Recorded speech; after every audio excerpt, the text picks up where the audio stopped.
One of those talks about getting prepared for courses.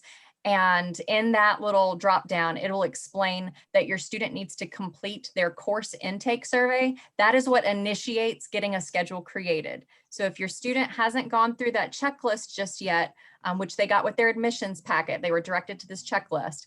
If they haven't gotten to that step yet, creating or filling out that survey, explaining the types of courses they're interested in, what times of day they feel they would do best in courses, whether they're daytime or evening, whether they're in person or virtual. That is kind of what allows them to begin the process of making a schedule.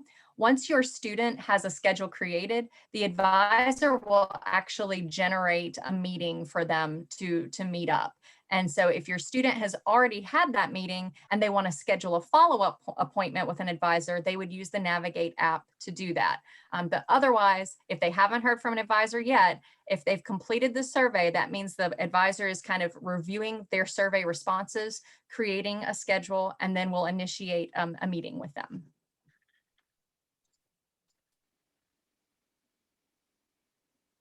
And any questions about that are related to how does a student connect to an advisor, it's all done through the Navigate app. And so that's on the checklist of things for students to do is download that app. They're already sort of preloaded into that. Oh, great. One of parent or family member mentioned that the VCU mobile app is helpful. It is tremendously helpful. And so if you haven't downloaded that yet and you do use a smart device, that's a great app to access. It includes a link directly to Navigate inside of it. And so it's just very, very user-friendly for both students and families. There's a family member experience within the app, very much like RamReady, where you can select I'm a student or I'm a family member, and it'll give you the appropriate resources. Someone asked about if there's a single site for all of these links. The freshman checklist and the transfer checklist has pretty much every link we're talking about in it. And so if you've got that checklist, it's going to direct you to all of the different resources that we're talking about in the order that you would need them.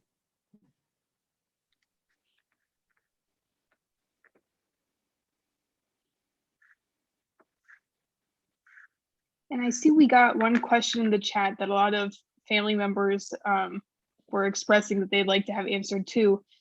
When can we expect dorm assignments, move-in dates, tuition due date, first day of class, and do freshmen report to campus before other students, as well as some questions about dining hall or dining.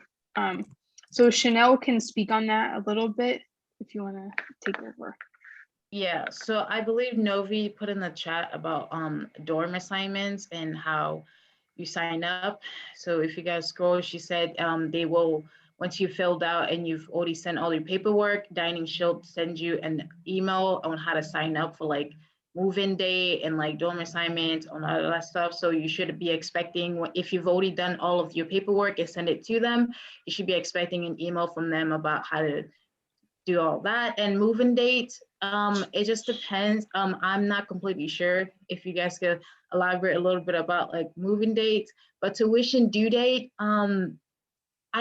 it just depends. I'm not completely sure like when it is specifically due for this fall, but first day of classes is August 23rd. So that is the first day of class for the fall semester. And the freshmen report to campus before other students. It depends if you, yes, it is a week before if you're coming on campus and you want to do like that before everyone else gets to move in.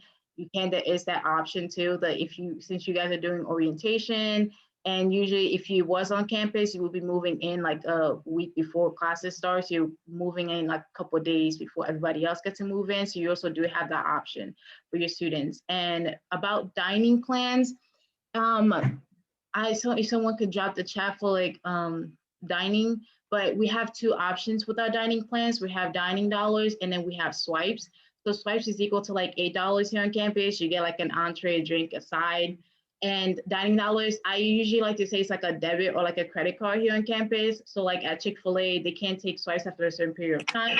You could use your dining dollars to pay for that meal instead of using your swipes. Or if you run out of your swipes, you could always use your dining dollars. So that is how dining plan works, and your student will have to go on the dining plan website. I will drop the website in the chat in a little bit.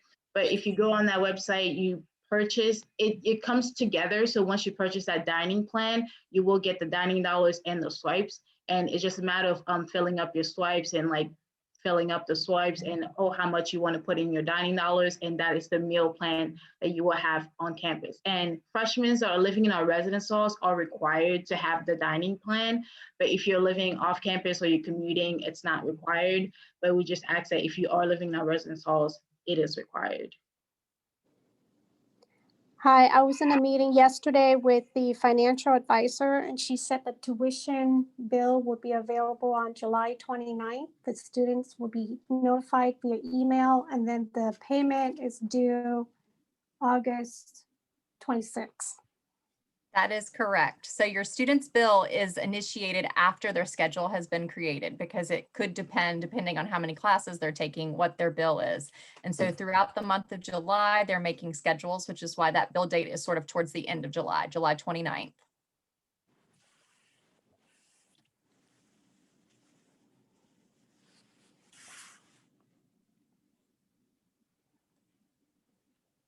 And someone asked a great question about dining. If you just want a piece of fruit, is that going to count as one swipe, or how does that work? So does one of our students want to take that one? I can. So there's a few different places on campus that you could get, for example, a piece of fruit. So if you were to be getting that at, say, the dining hall at Schaefer Dining Hall, that first of all, you have to swipe to get into the dining hall.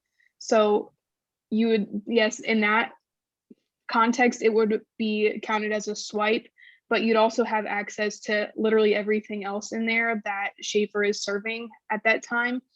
You only get a piece of fruit, use a swipe. If that's Exactly. all you want to go in there for, yes, then technically you would be swiping for that piece of fruit. But there are different places around campus. I think, gosh, like the Pod Market, there's like little convenience store type of things around campus that accept dining dollars, that or RAM bucks, that you would be able to use those to purchase a piece of fruit. So it wouldn't be a whole swipe. You'd be able to just pay, for that particular item that you're getting. How was billing work when you have a scholarship? When you have a scholarship, so as long as that information has been reported to the university, it's credited automatically to your bill. So you'll see it on there when you receive your bill, that scholarship has already been applied. And especially if it's a university scholarship that the university is offering you, that will already be applied to your bill. If it's an external scholarship, you just have to make sure that whoever you're getting that scholarship from has communicated that information to VCU so that they know to apply that to your as a credit on your bill. And Karina dropped actually a really helpful link to some financial aid and billing events that are open for both students and families. We actually require all of our students to attend one of these events to understand how financial processes work at the university, to understand when billing deadlines are, how to get on a payment plan. All of those types of questions are answered. Those sessions are typically run by this wonderful woman at VCU whose name is Katoya Wagner. She's the director of our Student Financial Management Center. And she is extremely thorough. And so if you haven't had a chance to check out one of those sessions, I highly, highly recommend it. She basically goes through every frequently asked question regarding financial aid, billing, student accounts, all of it. And it's very, very good.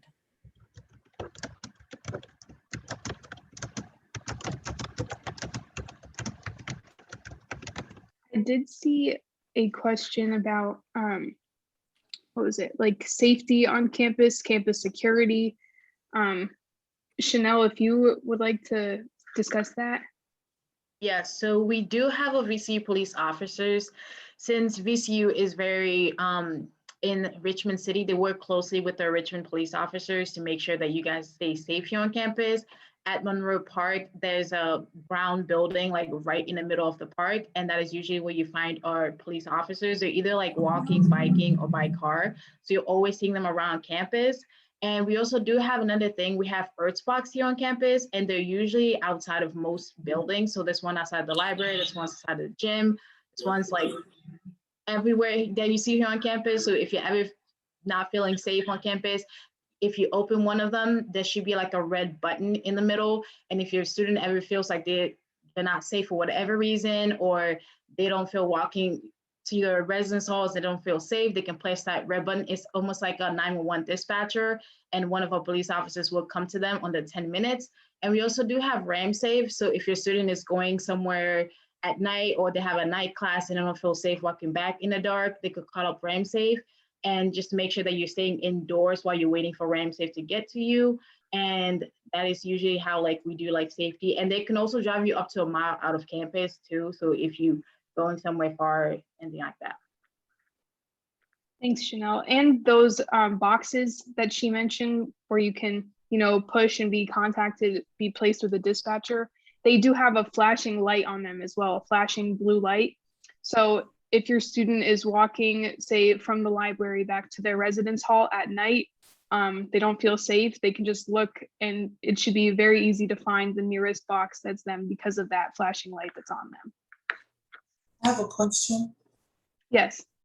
Yes, my daughter will be taking early college as well, and I'm concerned about the presence not being as great because it won't be as many students on campus already. She starts July 13th, whatever, but my concern is because it won't be as many students on campus, it kind of, you know what I mean? Like it sort of concerns me that will there be as much security staff or police presence during those times? Or will it be mostly when everybody comes back in August? So the answer to your question, the short answer to your question is that the presence will be the same. Our police force, our entire campus police is staffed year round at the same level. So it's not like a seasonal position or anything like that. We have the same amount of staff. In fact, I would argue that when we have less students on campus, they're even like more safe because there are more police officers per student than otherwise. But I think that's between the VCU police presence as well as the Richmond City police presence, I would feel very confident in the safety that your daughter will have while here early. Okay, thank you.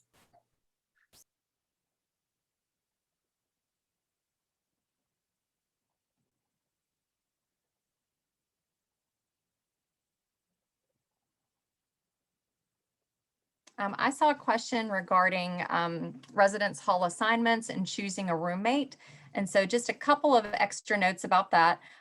After your student has applied for housing and registered for orientation, those are the two things that have to happen in order for an assignment to be made. If they're not registered for orientation, their virtual orientation, an assignment will not be made. And so that's kind of the first step that then triggers them to being assigned a room. And so once those assignments are made, which happens on a rolling basis throughout the month of July, your student will be assigned a roommate. And there are a couple of different ways that roommate assignments can happen. If your student knows someone already that they'd like to room with, then when they apply for housing, there's a space on the application for them to list who they'd like to live with. And so as long as they are a mutual match, they've both listed one another, they would be assigned as roommates. If they didn't meet that person until afterwards, after filling out their application, they can certainly contact housing to ask for that mutual match. And I would recommend that they do that sooner rather than later, since assignments are currently being made.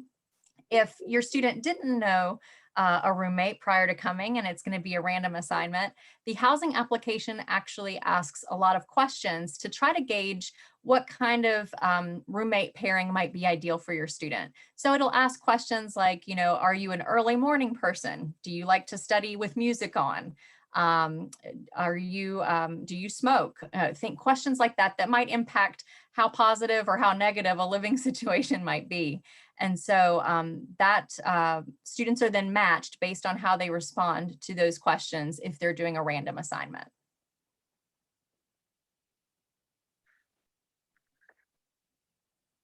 a follow-up question about restrooms in GRC. GRC does have co-ed restrooms throughout the building. And so it is every, the sinks are open, so anyone can go in and use the sinks. Each individual shower and each individual toilet has a locked door. And so they have the ability to go in. There's a changing area where the showers are, like everything is behind a locked door. And so it's just kind of in a community space, but each individual unit is behind a locked door. Good afternoon. Am I Hi. able to purchase a parking pass for my son? He will start in the fall, but he will be commuting from home. Is that an option? Once your student has a schedule, a course schedule, they can actually go to parking.vcu.edu and they can purchase a parking pass directly from that website. And it'll be based on, if they're commuting, they would select that they're a commuting student and it'll show them the options available. If they're residential, it'll also show any options that are available. Thank you.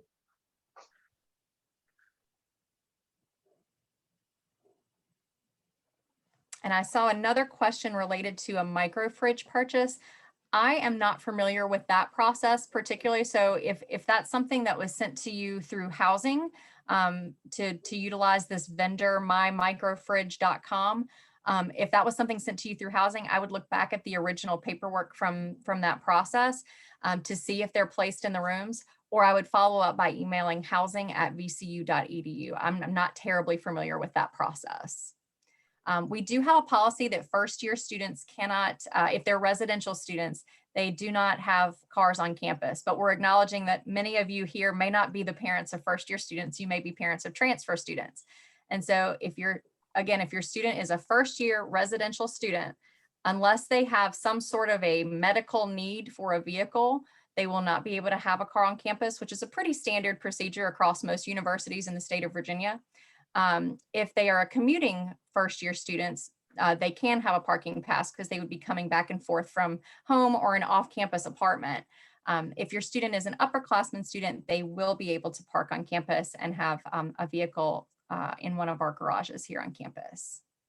And anything that comes from housing and really from the university in general is going to be directly going to your student's email. And so it's really important. I know this is a really tough thing, I think, as students kind of transition into adulthood, that us as parents or family members, we don't always get copied on things, and that can be really frustrating. And it's just really important to have a very open line of communication with your student, and to maybe even schedule like a couple of times a week to say, hey, let's sit down and go through your emails from VCU and just make sure that we're on top of everything. I want to help support you in the best way that I can, but the only way I can do that is if I have information. And so let's schedule this time once or twice a week for us to sit down, go through your checklist, go through your email, and just make sure that we're on track. I know how frustrating that is. Ugh. Yes, good afternoon. Thank you all for putting this together. This is Michael. My daughter's going to be a commuting freshman this coming fall. I put in the chat, and I'm not sure if you all are able to answer this question, but obviously there's been some safety concerns. I've worked for VCU Health Systems, and I know a lot of things that happen around that area. I wanted to know specifically what paraphernalia can they carry on their persons so that they can protect themselves. Is it pepper spray, taser, or whatever that you all allow? So I don't want to be in violation of anything that you all have. Of course, we do allow students to carry pepper spray, so that is an allowable carry-on item. We do not allow tasers at this time, and there are some regulations you can find on the VCU police website about carrying any sort of knife or blade. There are some restrictions about how long it can be. So like a standard pocket knife, for example, is an acceptable thing for a student to carry. But I believe if the blade is larger than 3 inches, I don't quote me on that. I would definitely check the VCU police website for clarification. But any larger than that, it's considered a weapon rather than a personal protection or just a general use tool. And so generally what we encourage students to do is to limit their carry item to pepper spray, and to also remember that they have so many resources that they can utilize at the university if they do not feel safe traveling from one place to another. Michaela pointed out a lot of those options earlier. And our VCU police, as well as our RAM Safe bus, are very good at getting students from one place to another if they're not comfortable traversing safely on their own. We do have a pretty large police force, though, I will say, for our institution, right at around 100 officers on campus, some plainclothes officers, some in uniform, which is a very large ratio for the students that we have and the square footage, basically, of our acreage of our campus. And so there's usually a pretty strong presence overall. So I always tell students and families to definitely feel free and comfortable checking out the VCU Police website. They have the annual fire and safety report there where students actually talk about how safe they feel on campus, and our ratings are very, very high, especially for being an urban institution. I think this past year it was 95% of our students reported feeling safe on campus, and that's really high for an urban institution. So we're really proud of that, and proud to have such great partnership with VCU Police as well as our city police as well. Excellent, thank you. You're welcome. And I did want to add that this meeting is going to be recorded, or it is being recorded, and then will be uploaded to our website following the conclusion of this meeting. So you all will be able to refer back to this, or if you know another family member that wanted to attend today but didn't get the chance to, then you can refer them to our website where they can come back and watch the recording of this meeting. Hi, can you clarify the housing assignments? I'm reading on the chat that it says that the move-in day will not begin until all your medical documentations are complete. Can you clarify? Sure, you want me to take that one, Michaela? Sure, or Chanel, if you've been talking, you've been helping a lot, Lynn. Yes, go ahead. So what was the question? About having medical records uploaded prior to being able to do the move-in process. Yeah, so you need to be uploading your immunization records. That is through our student health portal.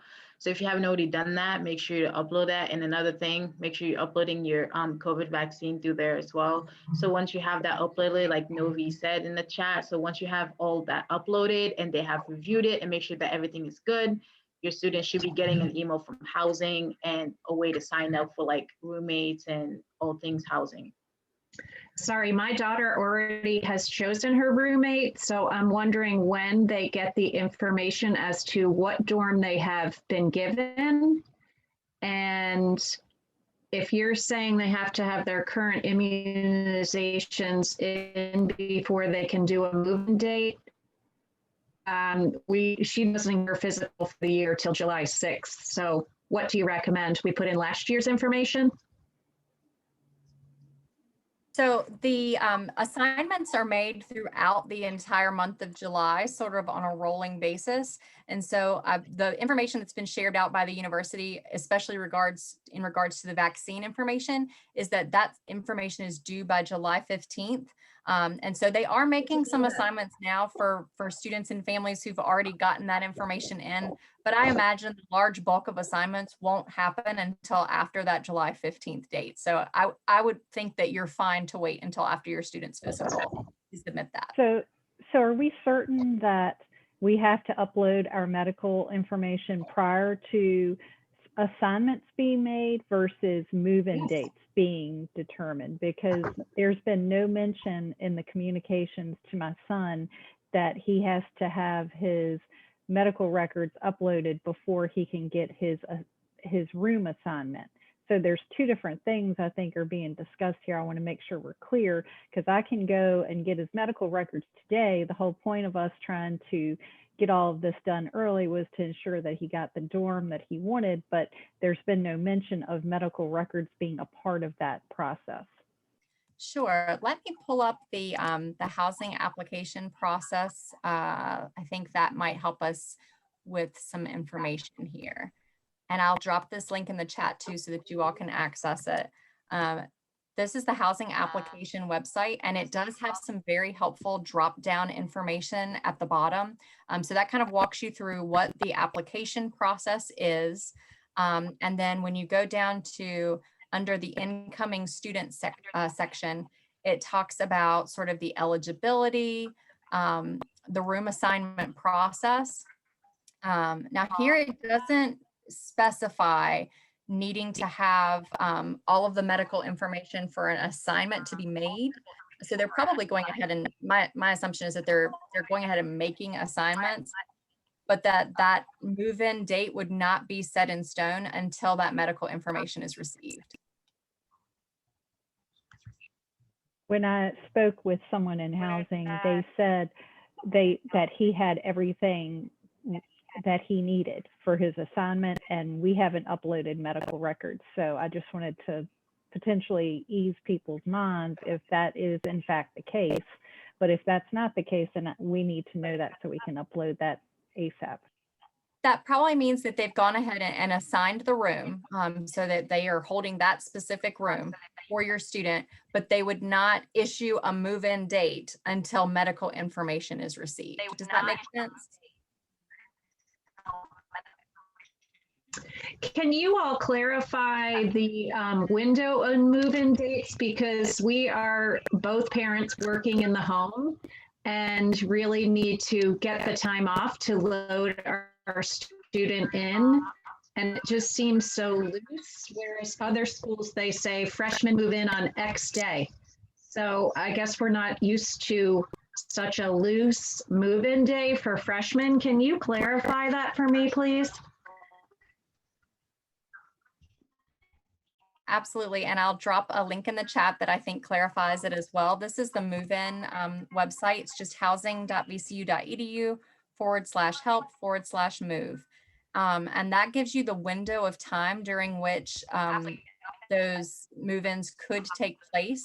I don't know that they have specifically lined up for each individual building what specific date your student would be moving in.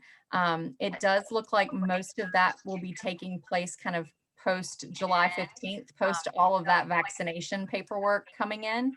And so that is what I would plan for at this time, is that you would get more specific information after the 15th. So the information I got yesterday from the financial meeting was that it's between August 7th and August 16th. So plan for somewhere in between. Thank you. But when do classes start? Doesn't that like a whole 2 weeks before classes start? Class begins on August 24th. All right, so they have that would be almost a whole week that they would just be hanging out? So the Michaela, do you want to talk or have one of our orientation leaders talk about events that happen prior to classes beginning? That would be helpful, thanks. Yes, Chanel, do you feel comfortable talking about that? You can go ahead and talk about that. Okay, I don't things have changed a lot, since in the last 2 years. I want to say just in general that the big event that happens for all new incoming students, that there is the first year or new student convocation that happens, which is a big event where the president of the university will speak, and it's just kind of like a big, almost like a pep rally basically for new incoming students, just to get encouragement about the journey that they will be starting at VCU. And it's just a nice formality that your student will get to be a part of. And in addition to that, there are some events happening under, it's called Weeks of Welcome. So it will be spread out throughout the beginning of the school year. with just all different kinds of events and things that your student can attend, to meet other students, to learn about different organizations on campus. So that's what I know for sure. Again, a lot has changed the past year or so. So if there's anything that I left out, yeah, feel free to fill in the gaps. You did great. You did great. So we do have a sort of a idea at VCU called Weeks of Welcome, or WOW. And during that time, which is basically from move-in until through the first several weeks of classes, we have a series of events that take place, over 100 events that take place. And in fact, during that time, between August 16th and the 20th, there are nightly social events that take place in the Commons. And the whole idea about this time, this week sort of transition period, is to get students comfortable on campus, getting them familiar with the campus and where their classes are going to be, and then also helping them to build some of those social connections that are so important to kind of starting out the year feeling like you have a sense of belonging and you have people who you can turn to. And so that link hopefully will sort of direct you to that information.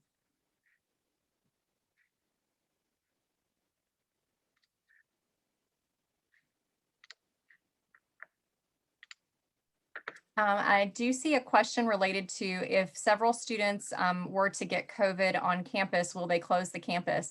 The most updated information regarding anything having to do with COVID-19 can be found on our Better Together website, which is together.vcu.edu. And so that is something I don't even know that I have an answer for that at this time, but I think any protocols that the university would put into place would be identified there on that website. We do have a public health response team, the PHRT, and they are assessing daily what the status is on campus. As classes begin, as students move in, they'll be looking into our numbers and kind of seeing if there is any cause for concern and if any actions needed to be taken regarding either closing campus or doing things virtually for a period of time. But right now, we don't anticipate that to be problematic with the vaccine requirement for studying on campus. And so we're hopeful that these vaccines are effective and are as effective as we've all been told. And so hopefully we won't see that being a problem in the fall.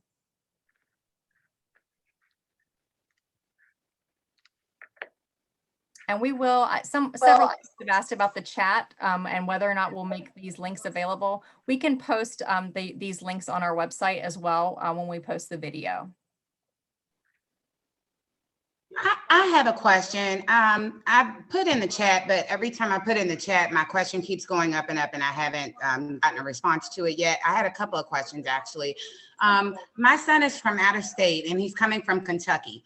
And I heard you say that they aren't allowed to drive. So can he not have his car there? I understand that he can't drive, but is there no place where he would be able to keep his car if he's living on campus versus living off campus? Because we actually put an application in for him to stay on campus in the dorms, but we don't live there. So I kind of don't want him there without a car. How does that work? I can answer that one, Linnea. Yeah, go ahead. So, sorry, first year students living in first year residence halls. So that's Brant, Rhodes, GRC, Johnson. I don't think I'm missing any others. If they're living in a first year residence hall, they're not allowed to have a parking pass in a VCU parking deck. It's only students living off campus that can have a pass in a parking deck, or students living in an upperclassman residence hall. So if your student falls into those categories, they can have a parking pass. But if they are going to be living in a freshman residence hall, then your student will have to find there are definitely options to have a car in Richmond outside of leaving it parked in a VCU parking deck. There are plenty of options very close walking distance where your student could leave their street park their car, like park their car on the street. Or Richmond does have some paid parking lots and decks and things like that you could, do some research of your own and look around to see some places close off campus that you could maybe pay monthly to leave your car parked in. Does that answer your question?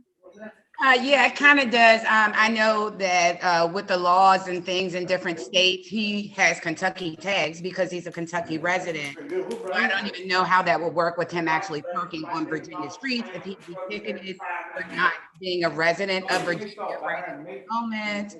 I'm not really sure how that works. So I guess we'll have to look into that. I had also asked a question about his advisor because he did speak with an advisor, but it was a sophomore advisor and he's a freshman. Is that normal? Can they just speak with any advisor on any level, or is he supposed to directly speak with the freshman advisor? So the advising at VCU is not year specific. And Okay. so what it probably means is he actually got to speak with someone that's already within the major, and that's great. That's an awesome thing. So a lot of first year students come in as undeclared, and they may just be sort of assigned a random advisor who helps them to navigate figuring out what they want to study, at least in that first year. And then as they transition into their major, which generally happens, students generally declare a major in the sophomore year if they didn't declare one coming in. They might transition at that point to a different advisor. But who your student spoke to is not someone who's just designated only for sophomores. Okay, so he should be able to get a schedule then, Yes. was what I was getting from that. yeah. If he's already scheduled and he's talked with an advisor. Absolutely. Okay, awesome. I think I just had one more. I think I saw somebody else ask about it. It was about like your in-house scholarships and things like that. What are like when should a student try to apply for those funds? Is it the summer when they're out of school, or does that money come in during the semester and those things open up to the students during the semester while they're in school? So most scholarships that are coming from VCU are awarded at the time of admission. And they're awarded either based on merit or based on need. And so if your student has not already been assigned or has received a scholarship and you feel that based on one of those criteria, they should have been a recipient of a scholarship, you might want to follow up with our undergraduate admissions office, which is you can email them at ugrad@vcu.edu to just ask if they considered a scholarship for your student. I do know that the merit-based scholarships are very limited. The He actually did get that. He Oh, got great. the merit-based scholarship, but we enrolled early. And so there were other internal scholarships that he could have been eligible for. And we spoke to this financial aid advisor and he said, oh, he applied early. I'm not sure if there's money left, but I'm going to check. So I didn't understand as to when they apply early, how that applies to it going straight to them being eligible for scholarships, because it seemed as if he didn't know that he had applied early until he looked and I told him. So he hadn't even been made eligible for any of those things. So I'm just wondering how to make sure that next year he's kind of in the running to be able to be eligible for these things, as long as he does what he needs to do early, which is what we thought we did. Sure. I would absolutely encourage your student to make an appointment with their financial counselor to talk through what options might be available. Just like we use Navigate for academic advising, we also use Navigate to schedule appointments with financial advisors or financial counselors. And so encourage your student to use Navigate and schedule that appointment to ask about both funds available for this year, as well as maybe setting up a meeting to discuss for next year. Thank you. Can you clarify a point you made about academic advising? Are the advisors students or faculty members? No, none of our advisors for academic advising are students. They are all either professional faculty, meaning they do advising for a living, or they are academic faculty, meaning they teach in a specific discipline. So every academic advisor is a master's degree or higher level professional. Thank you. You're welcome.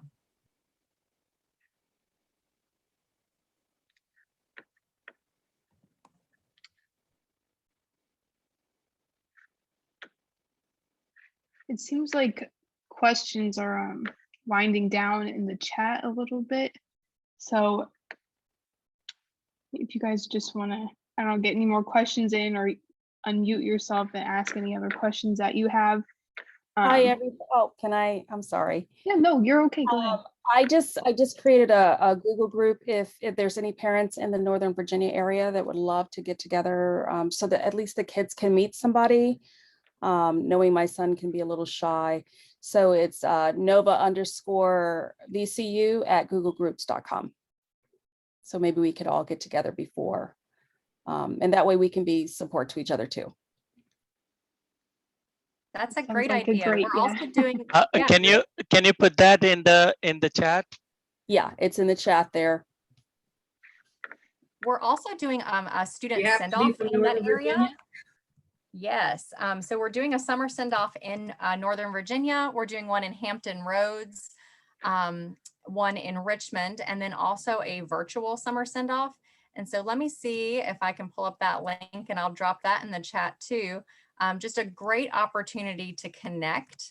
I'm gonna drop that. These are hosted by our Office of Alumni Relations, and they feature, the send-offs are just a great opportunity to connect with other students and families, but then we also bring in alumni from your area. We bring in current parents and family members from your area just to meet up. So there's a link to the registration for those events in case you're interested.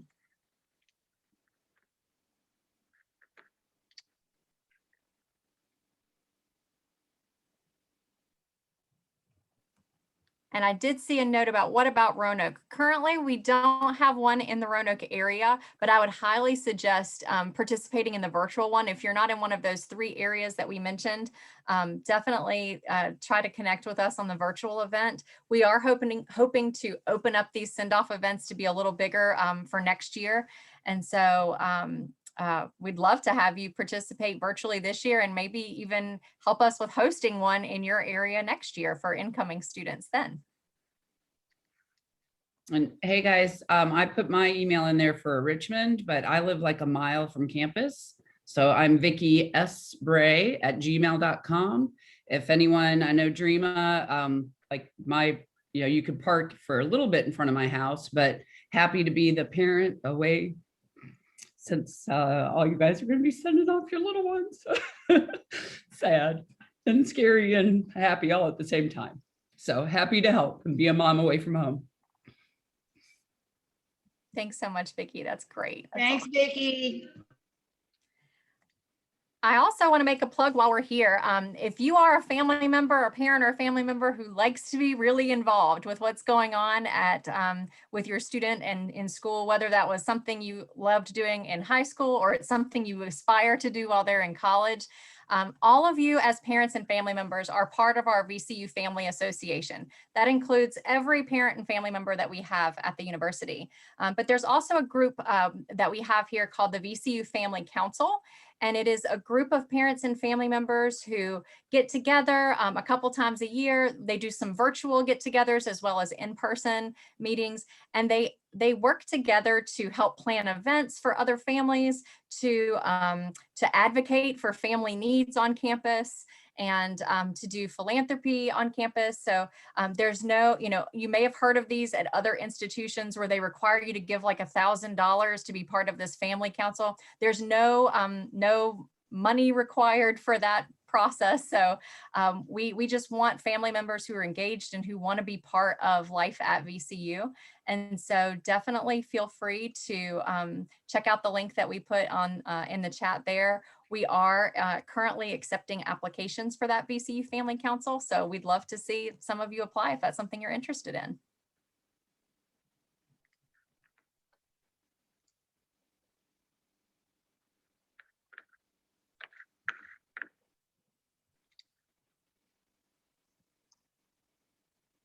And if there are questions we haven't gotten to, I'm kind of just scrolling up here to look. If there's anything we haven't gotten to, we're going to try to answer that. Someone asked about medical records. We are specifically looking for your student to upload into the student health portal their immunization records, as well as their COVID vaccine documentation. So you don't have to provide anything about like an annual physical or checkup or anything like that. It's strictly immunization and vaccine records. And then someone else asked about financial aids webinars. Do we have, Karina or Michaela, do you know if we have a recording of one of those financial aid sessions we could link? If not, I do know they're happening throughout the summer. Yeah, I do not think those were able to be recorded, but if any of those options that are available in Rams Connect, I think the link was dropped way earlier, but I can resurface it again. Then definitely contact Financial Services Center and I'm sure they'll be able to work with you. Thank you. And then a follow-up question about immunization records. If your student will be studying on campus, yes, they do have to have immunization records, even if they don't live on campus. And so that is still a requirement for both immunization as well as COVID-19 vaccine information. And then another question came up about dining and food allergies. We have a wonderful nutritionist here. Her name is Erin, and she does a lot of advocating for our students who have special dietary needs to ensure that their nutrition needs can be met while they're at the university. And so our dining hall specifically always has a wide variety of foods that meet pretty much any dietary requirement. The biggest thing that I can impart to you as a parent, as you're talking to your student, is if they do have a special dietary need and they go into the dining hall and they don't see something that meets that need, don't leave and go find food somewhere else. Talk to a person at the dining hall.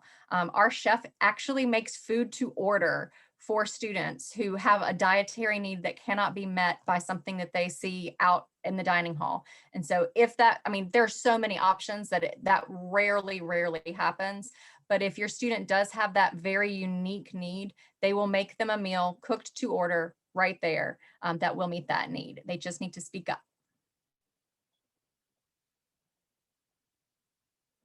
And thank you, Karina, for dropping that financial aid and billing event. There are a ton of those events happening throughout the summer. So definitely, I highly encourage you to get one of those on your schedule if you can.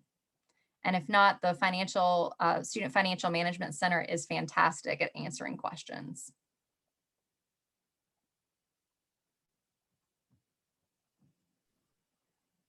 Hello, good afternoon. I have a question about the completion of the modules by the parents. So I am not able to access to the RAM Connect as a guest, and I could not complete those modules. So what is the other way to access them? Michaela, can you share that information again, how to get directly to RAM Ready? Yes, I heard you mention Rams Connect. So if you were trying to make an account on Rams Connect, that's another platform that the university uses. That one is exclusive, as far as making an account goes, that is exclusive to VCU students. But there are events on there that are to the general public. So don't worry if you're not able to make an account on Rams Connect, because that is just for students. But for the RAM Ready modules, I will send the link right now in the chat to that.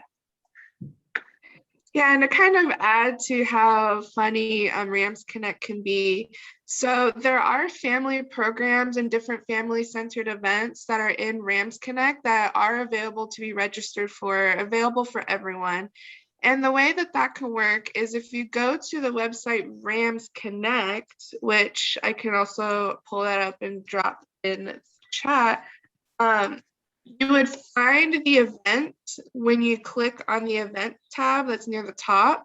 And when you find the event that you're hoping to register for, like say another Lunch and Learn event, then you would click on the event and then click to register for the event. And it will prompt you to create an account, and you would just go to on the side, it says guest, and there will be kind of a guest option, family member kind of option there. So that's a little quirk where you have to click to register for the event first instead of trying to create an account like Michaela said, because it is a little different for parents, family members, guests than it is for our VCU students. So just wanted to add that tidbit in there. And I'm seeing someone who has a raised hand. Lorna, did you have a question? I think I think that's been up since the beginning of the meeting when Oh, I was sorry. asking about, Okay. yeah, their reactions. Sorry, Lorna, I unless just you wanted to actually make do sure have a I wasn't question. leaving anybody out. Yeah. All right. Well, we want to thank you all so much for joining us today. It's been great to connect with you all. Again, we're so excited about seeing you and seeing your student in the fall. We've got lots of great things lined up. One thing you might want to go ahead and put on your schedule now, if you haven't heard already, we're going to be making an announcement shortly that Family Weekend is happening October 1st through the 3rd. It will be in person. And we'll also have virtual programs for families who can't join us in person. And so that might just be something to put on your calendar for future reference. But we are so excited. And if you have follow-up questions, Michaela has put up some really great contact information on the screen for how to reach us. And you are more than welcome to join us at another one of these events. So please, we know that as the summer's happening and more information is being released, not just at VCU, but statewide and nationwide, things can change. And so feel free to join us again, and we'll go over any changes or anything that may have occurred since this time. Thank you. Thank you.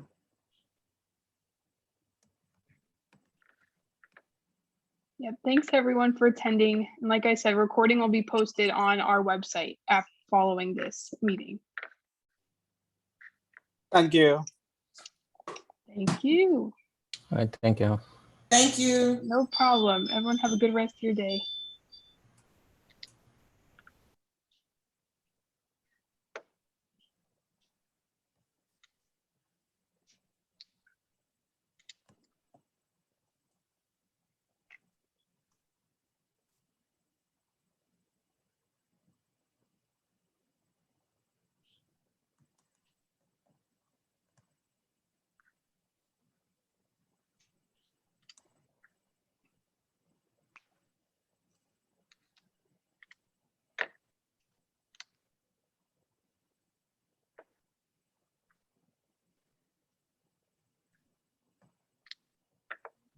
And Michaela, if you want to go ahead and stop recording.